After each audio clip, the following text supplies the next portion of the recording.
সমুদ্রের পাড়ে বসে একটি বাচ্চা খেলা করছিল।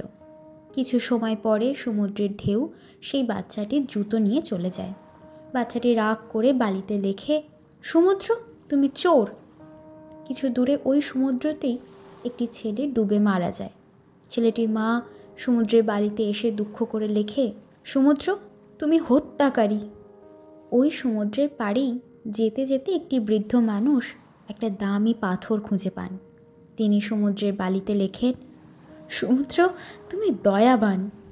সেই সমুদ্রতেই কিছু মৎস্যজীবী মানুষেরা মাছ ধরছিল। তারা প্রচুর মাছ পায়। তাদের মধ্যে একজন বালিতে লেখে, সমুদ্র তুমি আমাদের পালনকর্তা। কিছু সময় পরে সমুদ্রের একটা বিশাল ঢেউ এসে বালির মধ্যে লিখে রাখা সমস্ত লেখাকে ধুয়ে ফেলে। সব কিছু আগের মতন হয়ে যায়। আমাদের এই জীবনে এমন অনেক মানুষ আসে, তারা নানান রকম কথা বলে, কোনোটা ঠিক কোনোটা বেঠিক।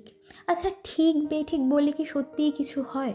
যেটা আমার কাছে সঠিক সেটা তার কাছে বেঠিক, যেটা তার কাছে সঠিক সেটা আমার কাছে বেঠিক। তাই কারোর বলা কথা বেশি গায়ে মেখো না। শুধু নিষ্ঠা ভরে সততার সাথে ধৈর্য নিয়ে নিজের জীবনের যেটুকু উদ্দেশ্য সেটাকে পূরণ করার চেষ্টা করো।